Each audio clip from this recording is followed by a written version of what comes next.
ಅಯೋಧ್ಯೆಯ ರಾಮ ಮಂದಿರ ಭೂಮಿ ಪೂಜೆಗೆ ಕೌಂಟ್ ಡೌನ್. ರಾಜ್ಯಾದ್ಯಂತ ತೀವ್ರ ಕಟ್ಟೆಚ್ಚರ ವಹಿಸಲಿರುವ ಖಾಕಿ ಟೀಮ್. ಹಿರಿಯ ಪೊಲೀಸ್ ಅಧಿಕಾರಿಗಳಿಗೆ ಖಡಕ್ ಸೂಚನೆ ನೀಡಿದ ಗೃಹ ಸಚಿವ. ನೆಲ ಜಲ ಭಾಷೆಗೆ ಧಕ್ಕೆ ಬಂದಾಗ ತಾವು ಕಠಿಣ ಕ್ರಮಗಳನ್ನ ಕೈಗೊಂಡಿದ್ದೇನೆ. ಶ್ರೀಮಂತ್ ಪಾಟೀಲರನ್ನ ಸಚಿವ ಸ್ಥಾನದಿಂದ ಕೈಬಿಡಿ. ಬೆಳಗಾವಿ ಜಿಲ್ಲಾಧಿಕಾರಿ ಮೂಲಕ ಸಿಎಂಗೆ ಕರವೇ ಆಗ್ರಹ. ಸಿದ್ದರಾಮಯ್ಯನವರಿಗೆ ಕೊರೋನಾ, ಸಂಪರ್ಕದಲ್ಲಿದ್ದವರಿಗೆ ಆತಂಕ.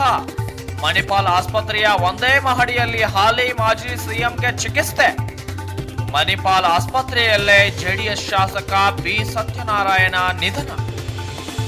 ಗ್ರಾಮ ಪಂಚಾಯಿತಿಯಲ್ಲಿ ತಾಂಡವವಾಡುತ್ತಿರುವ ಭ್ರಷ್ಟಾಚಾರ, ಕಾಮಗಾರಿಗಳ ಬಗ್ಗೆ ಹಲವಾರು ಸಂಘಟನೆಗಳು ದೂರು ಕೊಟ್ಟರೂ ನೋ ರೆಸ್ಪಾನ್ಸ್. ಸೇರವಾರ ತಾಲೂಕಿನ ಬಾಗಲವಾಡದಲ್ಲಿ ಘಟನೆ. ಯುಪಿಎಸ್ಸಿ ಪರೀಕ್ಷೆ ಫಲಿತಾಂಶ ಪ್ರಕಟ.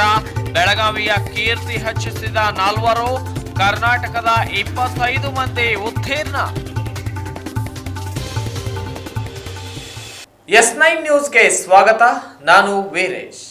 ಕೋವಿಡ್ ನಿರ್ವಹಣೆಯಲ್ಲಿ ಸಂಪೂರ್ಣ ಎಡವಿರುವ ಕೇಂದ್ರ ಸರ್ಕಾರ ದೇಶದಲ್ಲಿ ಈಗ ಕಾಂಗ್ರೆಸ್ ಸರ್ಕಾರಗಳಿರುವ ರಾಜ್ಯಗಳತ್ತ ಕಣ್ಣು ಹಾಕಿದೆ. ಕಾಂಗ್ರೆಸ್ ಸರ್ಕಾರಗಳನ್ನ ಉರುಳಿಸಿ ಬಿಜೆಪಿ ಅಜೆಂಡಾದ ಸರ್ಕಾರಗಳನ್ನ ಸ್ಥಾಪಿಸುವ ಹುನ್ನಾರ ನಡೆಸಿದೆ. ಕಾಂಗ್ರೆಸ್ ಕಾರ್ಯಕರ್ತರು ಎಚ್ಚರಗೊಳ್ಳಬೇಕು, ಸಂಘಟನೆಗಳನ್ನ ಬಲಗೊಳಿಸಲು ಮುಂದಾಗಬೇಕೆಂದು ಬೆಳಗಾವಿ ಗ್ರಾಮೀಣ ಭಾಗದ ಶಾಸಕಿ ಲಕ್ಷ್ಮೀ ಹೆಬ್ಬಾಳ್ಕರ್ ಆಕ್ರೋಶವನ್ನ ವ್ಯಕ್ತಪಡಿಸಿದ್ದಾರೆ. ಬೆಳಗಾವಿ ಗ್ರಾಮೀಣ ಜಿಲ್ಲಾ ಕಾಂಗ್ರೆಸ್ ಸಮಿತಿಯ ವತಿಯಿಂದ ಇಂದು ಏರ್ಪಡಿಸಿದ್ದ ಬಾಗೇವಾಡಿ ಬ್ಲಾಕ್ ಕಾಂಗ್ರೆಸ್ ಕಾರ್ಯಕರ್ತರ ಸಭೆಯಲ್ಲಿ ಬೆಳಗಾವಿ ಗ್ರಾಮೀಣ ಶಾಸಕಿ ಲಕ್ಷ್ಮೀ ಹೆಬ್ಬಾಳ್ಕರ್ ಮಾತನಾಡಿ, ದೇಶದಲ್ಲಿ ಬಿಜೆಪಿಯವರು ತೀರಾ ಕ್ಷುಲ್ಲಕ ರಾಜಕಾರಣ ನಡೆಸುತ್ತಿದ್ದಾರೆ. ಇದರಿಂದಾಗಿಯೇ ಮಧ್ಯಪ್ರದೇಶದಲ್ಲಿ, ಈಗ ರಾಜಸ್ಥಾನದಲ್ಲಿ ಕಾಂಗ್ರೆಸ್ ಸರ್ಕಾರಗಳು ಅಧಿಕಾರ ಕಳೆದುಕೊಳ್ಳುವಂತಾಗಿದೆ. ರಾಜ್ಯದಲ್ಲಿ ಮುಖ್ಯಮಂತ್ರಿ ಬಿಎಸ್ ಯಡಿಯೂರಪ್ಪ ಒಳ್ಳೆಯ ಕೆಲಸ ಮಾಡುತ್ತಿದ್ದರೂ ಎಲ್ಲ ಸಚಿವರು ಸಹಕಾರ ನೀಡುತ್ತಿಲ್ಲ. ಬಿಜೆಪಿ ಅಜೆಂಡಾವನ್ನ ಅರ್ಥ ಮಾಡಿಕೊಂಡು ಕಾರ್ಯಕರ್ತರು ಸಂಘಟನೆಯಲ್ಲಿ ತೊಡಗಿಕೊಳ್ಳಬೇಕೆಂದು ಕೈ ಕಾರ್ಯಕರ್ತರಿಗೆ ಶಾಸಕಿ ಲಕ್ಷ್ಮೀ ಹೆಬ್ಬಾಳ್ಕರ್ ಕರೆಯೊಂದನ್ನು ನೀಡಿದ್ದಾರೆ. ಅಷ್ಟೇ ಅಲ್ಲದೆ ಇದೇ ಸಂದರ್ಭದಲ್ಲಿ ಕೋವಿಡ್-19 ನಿರ್ವಹಣೆಯಲ್ಲಿ ಸಂಪೂರ್ಣ ಎಡವಿರುವ ಕೇಂದ್ರ ಸರ್ಕಾರ ದೇಶದಲ್ಲಿ ಈಗ ಕಾಂಗ್ರೆಸ್ ಸರ್ಕಾರಗಳಿರುವ ರಾಜ್ಯಗಳತ್ತ ಕಣ್ಣು ಹಾಕಿದೆ. ಕಾಂಗ್ರೆಸ್ ಸರ್ಕಾರಗಳನ್ನ ಉರುಳಿಸಿ ಬಿಜೆಪಿ ಅಜೆಂಡಾದ ಸರ್ಕಾರಗಳನ್ನ ಸ್ಥಾಪಿಸುವ ಹುನ್ನಾರ ನಡೆಸಿದ್ದು, ಕಾಂಗ್ರೆಸ್ ಕಾರ್ಯಕರ್ತರು ಎಚ್ಚರಗೊಳ್ಳಬೇಕು, ಸಂಘಟನೆ ಬಲಗೊಳಿಸಲು ಮುಂದಾಗಬೇಕೆಂದು ಬೆಳಗಾವಿ ಗ್ರಾಮೀಣ ಶಾಸಕಿ ಲಕ್ಷ್ಮೀ ಹೆಬ್ಬಾಳ್ಕರ್ ಆಕ್ರೋಶವನ್ನ ವ್ಯಕ್ತಪಡಿಸಿದ್ದಾರೆ. ಎಲ್ಲೋ ಬಾಡಿಗೆ ಮನೆಯಲ್ಲಿ ನಾವು ಪಕ್ಷದ ಸಂಘಟನೆ ಮಾಡ್ತಾ ಇದ್ವಿ. ಆದ್ರೆ ಬಂಧುಗಳೇ, ಇದಕ್ಕೆಲ್ಲ ನೀವೇ ಸಾಕ್ಷಿ. ನಮಗೆ ಕೊಟ್ಟಂತ ಅವಕಾಶವನ್ನ ಭಗವಂತನ ಆಶೀರ್ವಾದದಿಂದ, ಕಾರ್ಯಕರ್ತರ ಆಶೀರ್ವಾದದಿಂದ ಪ್ರತಿಯೊಂದು ಹಂತದಲ್ಲಿ, ಅದು ಮಹಿಳಾ ಕಾಂಗ್ರೆಸ್ನ ಅಧ್ಯಕ್ಷ ಆಗಿರ್ಬೋದು, ಜಿಲ್ಲಾ ಕಾಂಗ್ರೆಸ್ನ ಅಧ್ಯಕ್ಷ ಆಗಿರ್ಬೋದು, ಅಥವಾ ಇವತ್ತಿನ ನಿಮ್ಮ ನೆಚ್ಚಿನ ಶಾಸಕಿ ಆಗಿರ್ಬೋದು, ಕೊಟ್ಟಂತ ಅಧಿಕಾರ, ಕೊಟ್ಟಂತ ಅವಕಾಶವನ್ನ ಸದ್ಬಳಕೆ ಮಾಡಿಕೊಳ್ಳೋದ್ರಲ್ಲಿ ಸತತವಾಗಿ ಪ್ರಯತ್ನ ಮಾಡ್ತಾ ಇದ್ದೀವಿ. ಬಹಳಷ್ಟು ದಿನದಿಂದ ನಮ್ಮ ಬ್ಲಾಕ್ ಮೀಟಿಂಗ್ ಅನ್ನ ಕರಿಬೇಕು ಅಂತ ಹೇಳಿ ನಮ್ಮ ಹಿರಿಯರೆಲ್ಲರೂ ಹೇಳ್ತಾ ಇದ್ರು. ಇದೇ ಸಂದರ್ಭದಲ್ಲಿ ಬೆಳಗಾವಿ ಗ್ರಾಮೀಣ ಜಿಲ್ಲಾ ಕಾಂಗ್ರೆಸ್ ಅಧ್ಯಕ್ಷ ವಿನಯ್ ನಾವಲಗಟ್ಟಿ, ಅಡವೇಶ್ ಇಟಗಿ, ಅರವಿಂದ್ ದಳವಾಯಿ ಸೇರಿದಂತೆ ಇನ್ನಿತರರು ಇದೇ ವೇಳೆ ಉಪಸ್ಥಿತರಿದ್ದರು. Bureau report Nagesh Kumbali, S9 TV, Belagavi. Siddaramaiah ನೇತೃತ್ವದ ಕಾಂಗ್ರೆಸ್ ಸರ್ಕಾರದ ಅವಧಿಯಲ್ಲಿನ ಭ್ರಷ್ಟಾಚಾರದ ಬಗ್ಗೆ ತನಿಖೆಗೆ ನಾವು ಸಿದ್ಧರಿದ್ದೇವೆ. ಬಿಜೆಪಿಯವರ ಬಳಿ ದಾಖಲೆ ಇದ್ದರೆ ಬಿಡುಗಡೆ ಮಾಡಬೇಕು, ತನಿಖೆ ನಡೆಸಬೇಕೆಂದು ಮಾಜಿ ಸಚಿವ ರಮೇಶ್ ಕುಮಾರ್ ರಾಜ್ಯದ 5 ಸಚಿವರಿಗೆ ಬೆಳಗಾವಿಯಲ್ಲಿ ಸವಾಲೊಂದನ್ನು ಎಸೆದಿದ್ದಾರೆ. ಬೆಳಗಾವಿಯ ಕಾಂಗ್ರೆಸ್ ಭವನದಲ್ಲಿ ಇಂದು ಸುದ್ದಿಗೋಷ್ಠಿಯಲ್ಲಿ ಮಾತನಾಡಿದ ಮಾಜಿ ಸಚಿವ ರಮೇಶ್ ಕುಮಾರ್, ರಾಜ್ಯ ಸರ್ಕಾರದ 5 ಸಚಿವರು ಈಗಾಗಲೇ ಬೆಂಗಳೂರಿನಲ್ಲಿ ಮಾತನಾಡಿದ್ದಾರೆ. ಸಿದ್ದರಾಮಯ್ಯ ನೇತೃತ್ವದ ಸರ್ಕಾರದ ಅವಧಿಯಲ್ಲಿ ಭ್ರಷ್ಟಾಚಾರದ ಬಗ್ಗೆ ಆರೋಪಿಸಿದ್ದಾರೆ. ನಮ್ಮ ಸರ್ಕಾರದ ಅವಧಿಯಲ್ಲಿನ ಭ್ರಷ್ಟಾಚಾರ ಬಗ್ಗೆ ತನಿಖೆಗೆ ನಾವು ಸಿದ್ಧರಿದ್ದೇವೆ. ಬಿಜೆಪಿಯವರ ಬಳಿ ದಾಖಲೆ ಇದ್ರೆ ಬಿಡುಗಡೆ ಮಾಡಲಿ, ತನಿಖೆ ನಡೆಸಲು ಮುಂದಾಗಲಿ ಎಂದು ಸವಾಲೊಂದನ್ನು ಎಸೆದಿದ್ದಾರೆ. ಅಷ್ಟೇ ಅಲ್ಲದೆ ಸಿದ್ದರಾಮಯ್ಯನವರ ಆರೋಪಕ್ಕೆ ಸರ್ಕಾರ ಉತ್ತರ ನೀಡಬೇಕು, ಅದನ್ನು ಬಿಟ್ಟು ಪ್ರತ್ಯಾರೋಪ ಮಾಡುವುದಲ್ಲ. ಕೋವಿಡ್ ನಿಯಂತ್ರಣದಲ್ಲಿ ಸಾರ್ವಜನಿಕರ ಹಣ ಖರ್ಚು ಮಾಡುವುದರಲ್ಲಿ ರಾಜ್ಯ ಸರ್ಕಾರ ಎಡವಿದ್ದು ಮಾರುಕಟ್ಟೆ ದರಕ್ಕಿಂತ ವಸ್ತುಗಳ ಖರೀದಿಗೆ ಸರ್ಕಾರ 5 ಪಟ್ಟು ಹೆಚ್ಚಿನ ಹಣ ನೀಡಿದೆ. ಈ ಬಗ್ಗೆ ನ್ಯಾಯಾಧೀಶರ ನೇತೃತ್ವದಲ್ಲಿ ತನಿಖೆ ಆಗಬೇಕು ಎಂದು ಕಾಂಗ್ರೆಸ್ ಆಗ್ರಹಿಸುತ್ತಿದೆ. ಇನ್ನು ನ್ಯಾಯಾಂಗ ತನಿಖೆಗೆ ನೀಡದೆ ಬಿಜೆಪಿ ನಮ್ಮ ವಿರುದ್ಧ ಪ್ರತ್ಯಾರೋಪ ಮಾಡ್ತಿದೆ. ನಮ್ಮ ಸರ್ಕಾರದ ಭ್ರಷ್ಟಾಚಾರದ ತನಿಖೆಗೆ ನಾವು ಸಿದ್ಧ. ಕೋವಿಡ್ ಭ್ರಷ್ಟಾಚಾರ ಬಗ್ಗೆಯೂ ಸರ್ಕಾರದ ವಿರುದ್ಧ ತನಿಖೆ ಆಗಲಿ ಎಂದು ಮಾಜಿ ಸಚಿವ ರಮೇಶ್ ಕುಮಾರ್ ಬೆಳಗಾವಿಯಲ್ಲಿ ಆಗ್ರಹಿಸಿದ್ದಾರೆ. ಒಟ್ಟಿನಲ್ಲಿ ಮುಯಿಗೆ ಮುಯಿ ಅನ್ನೋ ದಾಟಿಯಲ್ಲಿ ಸರ್ಕಾರದ ಪ್ರತಿಕ್ರಿಯೆ ಬೇಡ. ಇದು ಮುಯಿ. ನಮ್ಮ ಸರ್ಕಾರದಲ್ಲಿ ಭ್ರಷ್ಟಾಚಾರ ನಡೆದಿದ್ದರೆ ಅದು ತನಿಖೆಯಾಗಲಿ, ಬಿಜೆಪಿ ಸರ್ಕಾರದ್ದು ಆಗಲಿ ಎಂದು ರಮೇಶ್ ಕುಮಾರ್ ತಿಳಿಸಿದ್ದಾರೆ. ಬಾರಿ ಕೊಡೋದಿಲ್ಲ, ಇದು ಕೋವಿಡ್ ಆಯ್ತು, ನಾವೇ ಇವ್ರನ್ನೆಲ್ಲ ಯಾಕೆ ಕಾಪಾಡ್ಬೇಕು? ದೇವ್ರ ಹಾಗಾದ್ರೆ ಸಂವಿಧಾನ ಯಾಕೆ, ಸಂಸತ್ ಯಾಕೆ, ಅಸೆಂಬ್ಲಿ ಯಾಕೆ, ನಾವೆಲ್ಲ ಯಾಕೆ? ಕೋವಿಡ್ ಕೊರೋನಾಗೆ ರೂಲ್ಸ್ ರೆಗ್ಯುಲೇಷನ್ ಕಾನೂನೇನೋ ಬೇರೆ ಇದೆ, ಏನು ಕೇಳಂಗಿಲ್ಲ. ನನಗೆ ಗೊತ್ತಿರಲಿಲ್ಲ, ಇವತ್ತು ಬೆಳಗಾವಿ ಬಂದಿದ್ದು ಪುಣ್ಯ, ಇಷ್ಟಾದ್ರೂ ಗೊತ್ತಾಗ್ತದೆ. ಅವ್ರು ಹೇಳ್ತಾರೆ ಅದಕ್ಕೆ ನನಗೆ ಅವ್ರು ಯಾರು ಹೇಳಿಲ್ಲ, ನೀವು ಅವ್ರಿಗೆ ಹೇಳಿ 7,000 ರೂಪಾಯಿ ಕೊಡಬೇಕು ಅಂತೇಳಿ ಒಂದು ಡೆಡ್ ಬಾಡಿ ಕೊಡಕ್ಕೆ 7,000 ರೂಪಾಯಿ ಕೊಡಬೇಕು ಕಾನೂನಲ್ಲಿದೆ. ನೀವೇನು ಅಳತೆಯಲ್ಲೆಲ್ಲ ಕೇಳಂಗಿಲ್ಲ. ನಾವು ಸಾರ್ವಜನಿಕ ಜೀವನದಲ್ಲಿ ನಾನು ಅನ್ನುವ ಪದವನ್ನು ಉಪಯೋಗಿಸಲೇಬಾರದು. ಅದು ಯಾರಿಗೂ ಶೋಭೆ ತರುವುದಿಲ್ಲ. ನಮಗೆ ಒಂದು ಜವಾಬ್ದಾರಿಯನ್ನ ಈ ರಾಜ್ಯದಲ್ಲಿ ಆರೋಗ್ಯ ಮಂತ್ರಿಗಳಾಗಿ ಕೆಲಸ ಮಾಡ್ತಕ್ಕಂಥ ಅವಕಾಶವನ್ನು ಕೊಟ್ಟಿದ್ದಾರೆ. ಅವತ್ತೇನು ಕೋವಿಡ್ ಇರಲಿಲ್ಲ. ಖಾಸಗಿ ಆಸ್ಪತ್ರೆಗಳಲ್ಲಿ ಅನೇಕ ಸಂದರ್ಭಗಳಲ್ಲಿ ತಮ್ಮ ಸಮೀಪದ ಬಂಧುಗಳನ್ನು ಕಳ್ಕೊಂಡಿರ್ತಕ್ಕಂಥ ಜೋಡಿನೂ ಖಾಲಿ ಆಗ್ತಾ ಇದೆ, ಪ್ರಾಣ ಹೋಗ್ತಾ ಇದೆ. ಆ ಹೆಣ ಕೊಡ್ಲಿಕ್ಕೆ ಸತ್ತಾಯಿಸ್ತಾ ಇರ್ತಕ್ಕಂಥದ್ದು ನಮ್ಮ ಗಮನಕ್ಕೆ. ಅದಕ್ಕೆ ಶಾಸನ ಮಾಡಿದ್ದೇವೆ. ಕರ್ನಾಟಕದಲ್ಲಿ ಆ ಶಾಸನ ಇವತ್ತು ಜಾರಿಯಲ್ಲಿದೆ. ಹಾಸ್ಪಿಟಲ್ ಹೋಗಿ ಅವರಲ್ಲಿ ಹಸುನೀಗಿದಾಗ ಯಾವುದೇ ಷರತ್ತುಗಳಿಂದ ಅವರು ಫಸ್ಟ್ ಶವ ಅವರ ಸಂಬಂಧಿಕರಿಗೆ ಕೊಡಬೇಕು. ಶವವನ್ನು ಕೊಡದೆ ಹೋದರೆ ಸಂಬಂಧಿಕರಿಗೆ ಅವ್ರ ಮೇಲೆ ಕ್ರಿಮಿನಲ್ ಕೇಸ್ ದಾಖಲು ಮಾಡಬೇಕು ಅಂತ ಶಾಸನ ಇದೆ ಈ ರಾಜ್ಯದಲ್ಲಿ. ಅದು ಗೊತ್ತಿಲ್ವಾ ಇವರಿಗೆ? ಆ ಶಾಸನ ಏನಾದರೂ ನೀವು ಉಚ್ಚಾರಣೆ ಮಾಡಿದ್ದೀರಾ, ರಿಪೀಲ್ ಮಾಡಿದ್ದೀರಾ? ಇಡೀ ರಾಜ್ಯದ ಎಲ್ಲ ಪ್ರತಿಷ್ಠಿತ ಜನ, ಸಂಘಟಿತರಾಗಿರ್ತಕ್ಕಂಥವ್ರು, ಮೇಲ್ವರ್ಗದವರು ಎಲ್ಲರೂ ನಮ್ಮ ಮೈ ಮೇಲೆ ಬಿದ್ದರೂ ಕೂಡ ಅಂದಿನ ಮುಖ್ಯಮಂತ್ರಿಗಳಾದ ಸಿದ್ದರಾಮಯ್ಯನವರ ನೈತಿಕ ಬಲದಿಂದ ನಾನು ಆ ಶಾಸನವನ್ನು ಮಾಡ್ತೇನೆ. ಇಡೀ ಭಾರತ ದೇಶದಲ್ಲಿ ಕರ್ನಾಟಕ ಸರ್ಕಾರ ಮೊದಲನೇದು. ಅದು ಎಷ್ಟು ಹೃದಯ ಸ್ಪರ್ಶಿಯಾಗಿರುತ್ತೆ ನೀವು ಯೋಚನೆ ಮಾಡಿ. ನಿಮಗೆ ಬೇಕಾಗಿರ್ತಕ್ಕಂಥ ಸಂಬಂಧಿಗಳ ಜೀವನವನ್ನೇ ಕಳ್ಕೊಂಡಿದ್ದೀರಿ. ಸಾಲ ಸೋಲ, ಇದ್ದದ್ದು ಒಡವೆ, ಇನ್ನೊಂದು ಮತ್ತೊಂದು ಎಲ್ಲವನ್ನೂ ಕಳ್ಕೊಂಡಿದ್ದೀರಿ. ಆ ಹೆಣ ತರಲಿಕ್ಕೆ ಷರತ್ತಾಗ್ತದೆ, ದುಡ್ಡು ಕಟ್ಟಿ ತಗೊಂಡು ಹೋಗಿ ಅಂತಂದಾಗ ನಾವು ಯಾವ ಜಗತ್ತಿನಲ್ಲಿದ್ದೇವೆ? ಅದನ್ನ ಆಲೋಚನೆ ಮಾಡಿ ಅದನ್ನು ಅನುಷ್ಠಾನಗೊಳಿಸಕ್ಕೆ ಆಗ್ತಾ ಇಲ್ಲ ಇವರಿಗೆ. ಖಾಸಗಿ ಆಸ್ಪತ್ರೆಗಳಿಗೆ ಯಾವ್ಯಾವುದಕ್ಕೆ ಎಷ್ಟು ಹಣ ಆಗಿದೆ? 2 ವರ್ಷ ಆಗಿದೆ ರೀತಿಯಾಗಿ. ಯಾಕೆ? ವಿಧಾನಸಭೆ ತಾನು ಪಾಸ್ ಮಾಡತಕ್ಕಂತಹ ಶಾಸನವನ್ನ ರೂಲ್ಸ್ ಫ್ರೇಮ್ ಮಾಡಿ ಅಸ್ತಿತ್ವದಲ್ಲಿರೋದನ್ನ ಆಚರಣೆ ತರಕ್ಕೆ ನಿಮಗೆ ಮನಸ್ಸಿಲ್ವಾ? ಜಗತ್ತೆಲ್ಲ ಮಾತನಾಡ್ತೀನಿ. ಆ ಶಾಸನ ಹೀಗೆಯಾಗಿಲ್ವಾ? ರೂಲ್ಸ್ ಫ್ರೇಮ್ ಆಗಿದೆಯಾ ಇಲ್ವಾ? ಅದರ ಪ್ರಕಾರ ನಿಮ್ಮ ಪ್ರಶ್ನೆಗಳೆಲ್ಲ ಎದ್ದು ಸಹ ಉತ್ತರಿಸಲಿಕ್ಕೆ ತಯಾರಾಗಿದ್ದಾರೆ. ನಾನು ಕೇವಲ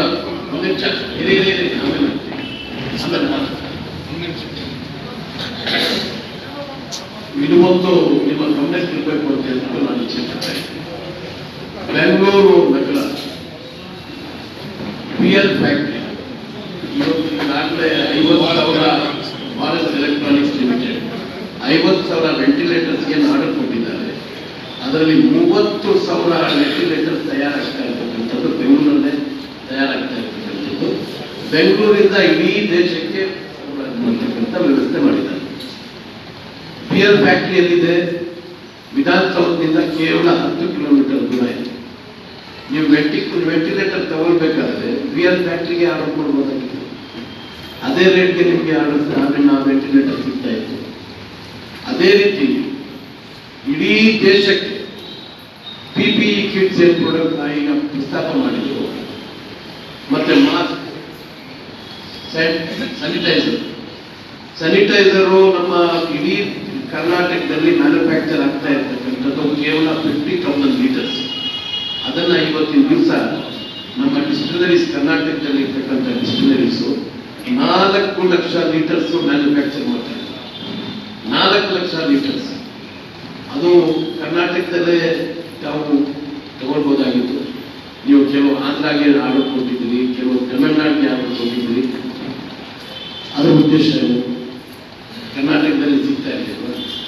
PP ಕಿಟ್ಸು ನಿಮ್ಮ ಗಮನಕ್ಕೆ ತಗೊಂಡು ಬರೋದು ಗೋಕುಲ್ದಾಸ್ ಎಕ್ಸ್ಪೋರ್ಟ್ಸ್, ಶಾಯಿ exports, Karle, map clothing, Indian design ಇಂಥದ್ದು ಹಲವಾರು ಕಂಪನಿಗಳು ಸುಮಾರು 2 ಮಿಲಿಯನ್ ಅಂದರೆ 2 ಕೋಟಿ 550 ರೂಪಾಯಿನಿಂದ ಹಿಡಿದು 680 ರೂಪಾಯಿ ಇವು ಕೊಟ್ಟಿರ್ತಕ್ಕಂಥ, ಪ್ಲಸ್ ಸಿಟ್ರಾ ಅಪ್ರೂವ್ ಎಲ್ಲ ಅಪ್ರೂವಲ್ ಜೊತೆಗೆ ಮಾಡಿರ್ತಕ್ಕಂಥ ಕಿಟ್ಸ್ ಇಡೀ ದೇಶಕ್ಕೆ ಸಪ್ಲೈ ಮಾಡಿದ್ದಾರೆ. ಬಟ್ ಇವ್ರು ತಗೊಂಡಿರೋದು 2,100 ರೂಪಾಯಿಗೆ ತಗೊಂಡಿದ್ದಾರೆ. ಬೆಂಗಳೂರಲ್ಲೇ ಮ್ಯಾನುಫ್ಯಾಕ್ಚರ್ ಆಗಿದೆ. ಇವರು ಚೈನಾನಿಂದ ನಾವು ಆಮದು ಮಾಡಿದ್ವಿ ಅಂತ ಹೇಳ್ತಾರೆ. ಯಾವಾಗ ನಿಮ್ಮ ಬೆಂಗಳೂರಲ್ಲೇ ಮ್ಯಾನುಫ್ಯಾಕ್ಚರ್ ಆಗ್ತಾ ಇದೆ, ಚೈನಾದಿಂದ ತಗೊಂಡು ಬಂದದ್ದು ಅವಕಾಶ ಯಾತಕ್ಕಾಗಿ ಆ ಅವಕಾಶ ಕೊಡಬೇಕಾಗಿದೆ. ಅದೇ ರೀತಿ ಒಂದೊಂದು ಇಶ್ಯೂ ನಾವು ತಗೊಂಡು ಸಹ Bengaluru is a centre for the entire country medical equipments ಅಲ್ಲಿ. ಇದ್ರೂ ಸಹ ಇವರು ತಗೊಂಡು ಬಂದಿರ್ತಕ್ಕಂಥ ಕಂಪನಿಗಳ ಹೆಸರು ನೋಡಿದಾಗ ಅಮರಾವತಿ ಫ್ಲಾಶ್ ಇಂಡಿಯಾ ಒಂದು ಕಂಪನಿ, ಆಂಧ್ರದಿಂದ ಒಂದು ಕಂಪನಿ, ಡ್ರಗ್ ಲಾಜಿಸ್ಟಿಕ್ ಅಂತ ಹೇಳ್ಬಿಟ್ಟು ಒಂದು ಸೊಸೈಟಿ, ಡ್ರಗ್ ಲಾಜಿಸ್ಟಿಕ್ ಸೊಸೈಟಿ ಅಂತ ಗವರ್ಮೆಂಟ್ ಆಫ್ ಕರ್ನಾಟಕ, ಅದರಲ್ಲಿ IAS ಆಫೀಸರು ಅದಕ್ಕೆ ಡೈರೆಕ್ಟರ್ ಆಗಿರ್ತಾರೆ. ಪಕ್ಕದಲ್ಲಿ ಜನಾರ್ದನ್ ರೆಡ್ಡಿ ಅವರ ಮನೆ ಪಕ್ಕದಲ್ಲಿ ಒಂದು ಆಫೀಸ್ ಮಾಡಿದ್ದಾರೆ. ಅದು ಮಾಡಿರ್ತಕ್ಕಂಥ ಆಫೀಸು ಆಂಧ್ರದು. ಫಸ್ಟ್ ಎನ್ಕ್ವೈರಿಯಲ್ಲಿ ಹೋಗ್ತದೆ. ಅವರು 4 ಕೊಟೇಶನ್ಸ್ ಕಳ್ಸಿಕೊಡ್ತಾರೆ. ಅದರಲ್ಲಿ ಲೋಯೆಸ್ಟ್ ಇರ್ತಕ್ಕಂಥ ಕೊಟೇಶನ್ಸ್ ಯಾರಿದೆ ಅವ್ರಿಗೆ ಆರ್ಡರ್ ಸಿಗ್ತಾರೆ. ಇದು ವ್ಯವಸ್ಥಿತವಾಗಿ ಮಾಡಿರ್ತಕ್ಕಂಥ. ಈಗ ಆಗಲೇ ಇನ್ನೊಂದು ವಿಷಯ ನಾನು ಹೇಳೋದಕ್ಕೆ ಇಷ್ಟಪಡ್ತಾ ಇದ್ದೀನಿ. ಎಕ್ಸೈಸ್ ರೆವೆನ್ಯೂ ಇಲ್ಲ, GST ರೆವೆನ್ಯೂ ಇಲ್ಲ, ಸ್ಯಾಲರಿ ಕೊಡ್ಲಿಕ್ಕೆ ಹಣ ಸರ್ಕಾರದಲ್ಲಿಲ್ಲ, RBI ಇಂದ ಸಾಲ ತಗೊಂಡಿದ್ದಾರೆ ಪೆನ್ಷನ್ ಕೊಡ್ಲಿಕ್ಕೆ, ಸ್ಯಾಲರಿ ಕೊಡೋದಕ್ಕೆ. ಅದೇ ರೀತಿ RBI ಇಂದ ಈ ಕೋವಿಡ್ಗಾಗಿ ಈ ಆರ್ಟಿಕಲ್ಸ್ ಖರೀದಿ ಮಾಡೋದಕ್ಕಾಗಿ 3,000 ಕೋಟಿ ರೂಪಾಯಿ ತಗೊಂಡಿದ್ದಾರೆ. 3,000 ಕೋಟಿ ರೂಪಾಯಿ ಸಾಲ ತಗೊಂಡಿರ್ತಕ್ಕಂಥದ್ದು. ಆ ಸಾಲ ತಗೊಂಡಿರೋದು 3,000 ಕೋಟಿ ಸರಿಯಾದ ಉಪಯೋಗ ಮಾಡಬೇಕಲ್ಲ. ಇನ್ನು ಇದೇ ಸಂದರ್ಭದಲ್ಲಿ ವಿಧಾನ ಪರಿಷತ್ ಸದಸ್ಯ ನಿಸಾರ್ ಅಹಮದ್, ಶಾಸಕಿ ಲಕ್ಷ್ಮೀ ಹೆಬ್ಬಾಳ್ಕರ್, ಅಂಜಲಿ ನಿಂಬಾಳ್ಕರ್ ಮತ್ತು ಮಾಜಿ ಶಾಸಕ ಫಿರೋಜ್ ಸೇಠ್ ಸೇರಿದಂತೆ ಕಾಂಗ್ರೆಸ್ ನಗರ ಅಧ್ಯಕ್ಷ ರಾಜು ಶೇಟ್ ಕೂಡ ಇದೇ ವೇಳೆ ಹಾಜರಿದ್ದರು. Bureau report Nagesh Kumbali, S9 TV, Belagavi. Belagavi ಕರ್ನಾಟಕದ ಗಡಿ ಜಿಲ್ಲೆ ಆಗಿರುವುದರಿಂದ ಎಲ್ಲ ಕನ್ನಡ ಮತ್ತು ಮರಾಠಿ ಭಾಷಿಗರು ಅತ್ಯಂತ ಸೌಹಾರ್ದತೆಯಿಂದ ಬದುಕುತ್ತಿದ್ದಾರೆ. ಅದನ್ನು ಕೆಡಿಸಿದ ಶ್ರೀಮಂತ್ ಪಾಟೀಲ್ ಅವರನ್ನ ಸಚಿವ ಸಂಪುಟದಿಂದ ಕೈಬಿಡಬೇಕೆಂದು ಆಗ್ರಹಿಸಿ ಇಂದು ಕರ್ನಾಟಕ ರಕ್ಷಣಾ ವೇದಿಕೆಯಿಂದ ಬೆಳಗಾವಿಯಲ್ಲಿ ಪ್ರತಿಭಟನೆಯನ್ನು ನಡೆಸಲಾಗಿದೆ. ಕನ್ನಡವನ್ನು ಕೊಲೆ ಮಾಡುತ್ತಿರುವ ಶ್ರೀಮಂತಕ್ಕೆ ಅನ್ಯಾಯ ಮಾಡುತ್ತಿರುವ ಶ್ರೀಮಂತ್ ಪಾಟೀಲ್ಗೆ, ಕನ್ನಡ ನೆಲದಲ್ಲಿ ಮರಾಠಿಗರಿಗೆ ಮನೆ ಹಾಕುತ್ತಿರುವ ಶ್ರೀಮಂತ್ ಪಾಟೀಲ್ಗೆ, ಕನ್ನಡ ವಿರೋಧಿ ಶ್ರೀಮಂತ್ ಪಾಟೀಲ್ಗೆ. ಬೆಳಗಾವಿ ಜಿಲ್ಲೆಯ ಗಡಿ ಭಾಗದಲ್ಲಿ ಕನ್ನಡ ಮತ್ತು ಮರಾಠಿ ಭಾಷಿಗರು ಅತ್ಯಂತ ಸೌಹಾರ್ದತೆಯಿಂದ ಬದುಕುತ್ತಿರುವಾಗ ಈ ಸಂದರ್ಭದಲ್ಲಿ ಜವಳಿ ಖಾತೆಯ ಸಚಿವ ಶ್ರೀಮಂತ್ ಪಾಟೀಲ್ ಅವರು ಕನ್ನಡ ಭಾಷೆಯನ್ನ ನಿರ್ಲಕ್ಷ್ಯ ಮಾಡಿ ಕೇವಲ ಮರಾಠಿ ಭಾಷೆಗೆ ಆದ್ಯತೆ ನೀಡುತ್ತಿದ್ದು, ಇತ್ತೀಚೆಗೆ ತಮ್ಮ ಕ್ಷೇತ್ರದಲ್ಲಿ ಮಹಾರಾಷ್ಟ್ರದ ಸಚಿವರನ್ನ ಕರೆಯಿಸಿ ಕನ್ನಡ ಭಾಷೆಗೆ ಆದ್ಯತೆ ನೀಡದೆ ಎಲ್ಲ ಫಲಕಗಳನ್ನ ಮರಾಠಿ ಭಾಷೆಯಲ್ಲಿ ಹಾಕಿ ಮರಾಠಿ ಭಾಷಿಕರಿಗೆ ಆದ್ಯತೆ ನೀಡಿ ಕನ್ನಡಕ್ಕೆ ಅವಮಾನ ಮಾಡಿದ್ದಾರೆ ಎಂದು ಆಗ್ರಹಿಸಿ ಇಂದು ಬೆಳಗಾವಿಯಲ್ಲಿ ಕರವೇ ಕಾರ್ಯಕರ್ತರಿಂದ ಪ್ರತಿಭಟನೆಯನ್ನ ನಡೆಸಲಾಗುತ್ತಿದೆ.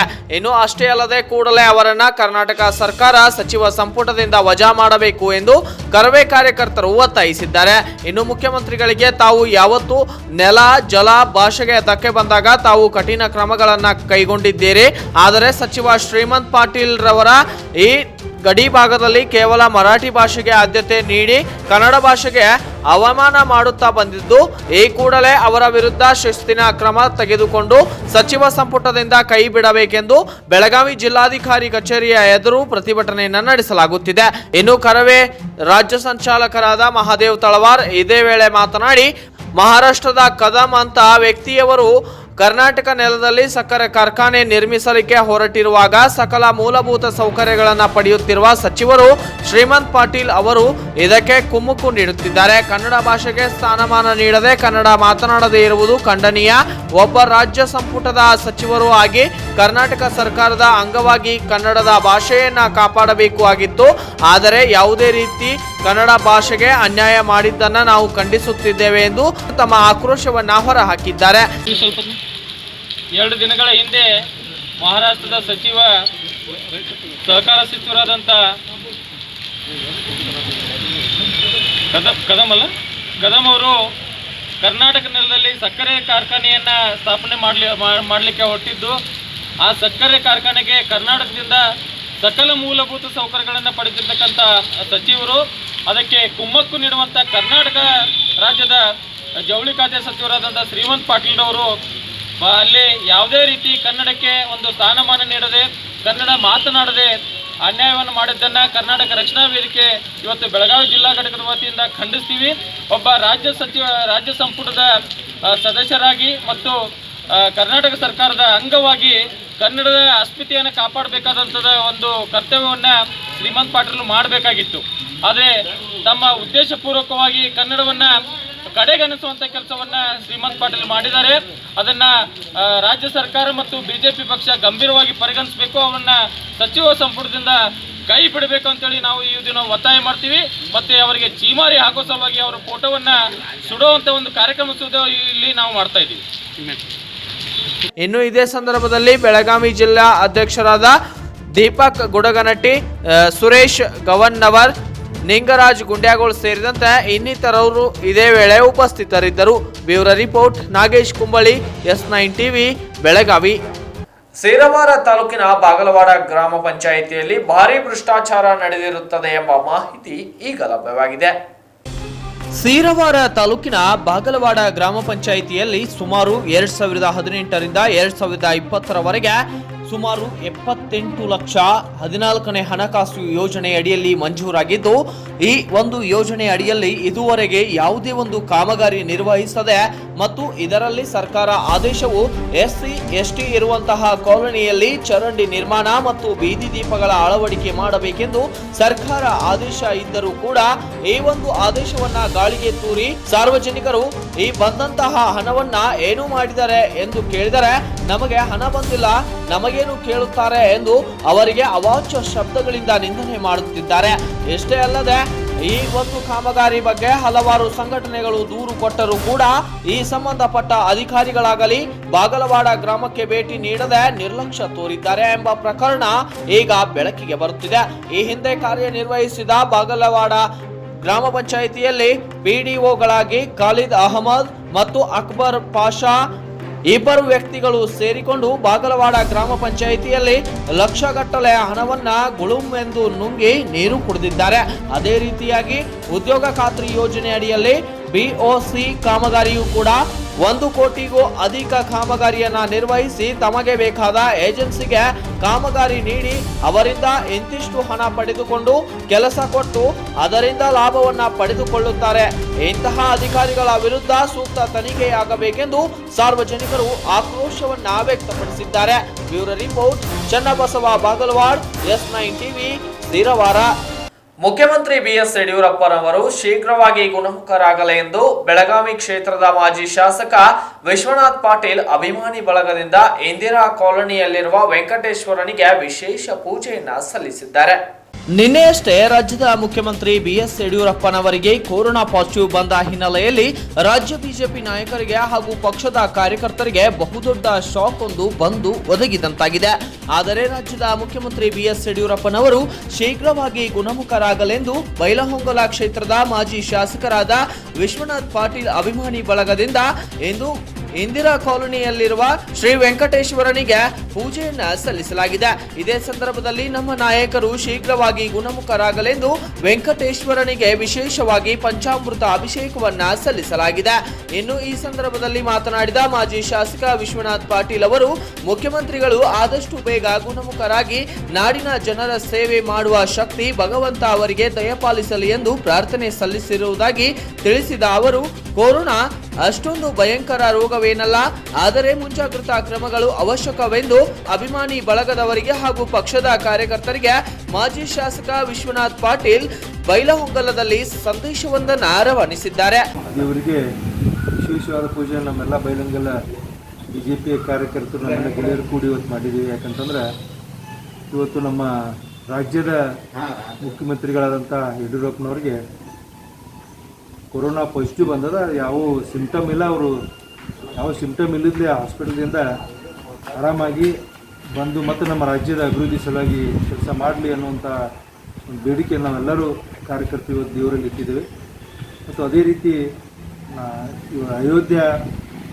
ಅಯೋಧ್ಯೆಯೊಳಗೂ ನಮ್ಮ ರಾಮ ಮಂದಿರ ನಿರ್ಮಾಣ ಆಗ್ತಾಯಿದೆ.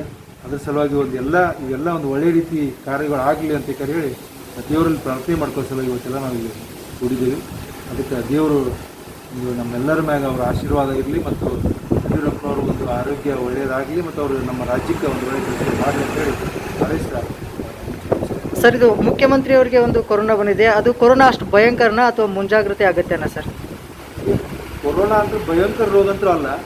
ಏನಾಗ್ತೈತೆ ಅಂದರೆ ಕೊರೋನಾ ರೋಗ ಯಾವಾಗ ನಮ್ಮೆಲ್ಲ ಈಗಾಗಲೇ ಸಾಕಷ್ಟು ನಾವು ಪ್ರಚಾರ ಕೊಡ್ತಿದ್ದೀವಿ. ಜನರು ಮಾಸ್ಕ್ ಹಾಕ್ಕೋಬೇಕು, ಸೋಷಿಯಲ್ ಡಿಸ್ಟೆನ್ಸಿಂಗ್ ಮೇಂಟೈನ್ ಆಗಬೇಕು, ಸ್ವಚ್ಛ ಕೈ ತೊಳ್ಕೋಬೇಕು, ಸ್ಯಾನಿಟೈಸರ್ ಯೂಸ್ ಮಾಡಬೇಕು ಅನ್ನೋಂಥ ಅನೇಕ ಪ್ರತಿಯೊಬ್ಬರಿಗೂ ನಾವು ಒಂದು ಮಾಹಿತಿ ಕೊಟ್ಟರು ಸಹ ಏನಾಗ್ತದೆ ಅಂದ್ರೆ ಯಡಿಯೂರಪ್ಪರು ಮುಖ್ಯಮಂತ್ರಿ ಇರೋದ್ರೆ ಅನೇಕ ಜನ ಅವರು ಭೇಟಿಯಾಗೋರು ಇರ್ತಾರೆ. ಅವಾಗ ಸ್ವಲ್ಪ ಸೋಷಿಯಲ್ ಡಿಸ್ಟೆನ್ಸಿಂಗ್ ಅವರು ಸಾಕಷ್ಟು ಮುಂಜಾಗ್ರತೆ ತೊಗೊಂಡ್ರು ಸಹ ಕೆಲವೊಂದು ಅವ್ರ ಮನೆಯೊಳಗಿದ್ದಂಥ ಅವರ ಕೆಲಸಗಾರರ ಕಡೆಯಿಂದ ಬಂದಿರ್ಬೋದು ಅನ್ನೋಂಥ ಒಂದು ಇದು ಹೇಳಾಕ್ಬೋದು. ಲೆಕ್ಕ ಏನಾಗ್ತೈತಿ, ಈ ಕೊರೋನಾ ರೋಗ ಅಂದರೆ ಒಬ್ಬರಿಂದ ಒಬ್ಬರು ಹರಡುವಂಥ ರೋಗ. ಅದಕ್ಕೆ ಎಲ್ಲ ಮುಂಜಾಗ್ರತೆ ತೊಗೊಂಡ್ರೆ ರೋಗ ದೊಡ್ಡ ರೋಗ ಏನಲ್ಲ, ಅಂದರೆ ನಾವೆಲ್ಲರೂ ಅದರಿಂದ ಆರಾಮಾಗ್ಬೋದು ಅನ್ನೋಂಥದ್ದು ನಾವು ಹೇಳ್ತೀವಿ. Thank you. Bureau report Eshwar Shilledar, S9 TV, Bailhongal. Small ಬ್ರೇಕ್ನ ಬಳಿಕ ಇನ್ನಷ್ಟು ಸುದ್ದಿಗಳನ್ನು ನೋಡೋಣ. आपके सपनों को साकार करने आए हैं dream fly aviation and hospitality academy.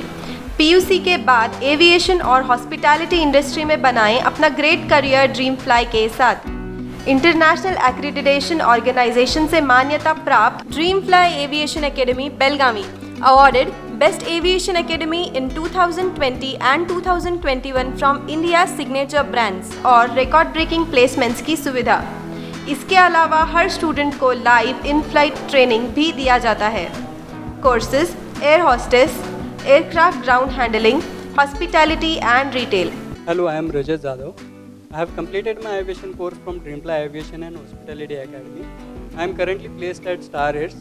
I am very thankful to the teaching and non-teaching faculty of Dreamfly Academy for their guidance, by which only in a span of 6 months I have got selected at a very reputed airlines. I am sure that whoever wants to make a career in aviation industry can rely on Dreamfly Academy to make their dreams come true. I am Akshata Rajendra Jadhav. I completed my aviation course from Dreamfly Aviation and Hospitality Academy, Belgaum.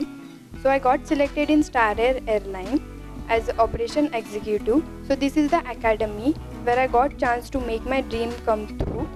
So who all are interested in aviation field can trust Dreamfly Academy and make your future bright. I am Arfaz Sheikh. Completed my aviation course from Dreamfly Academy. In 6 months only I have got successfully placed in Star Airline. I am thankful to Dreamfly Academy for making my dreams come true.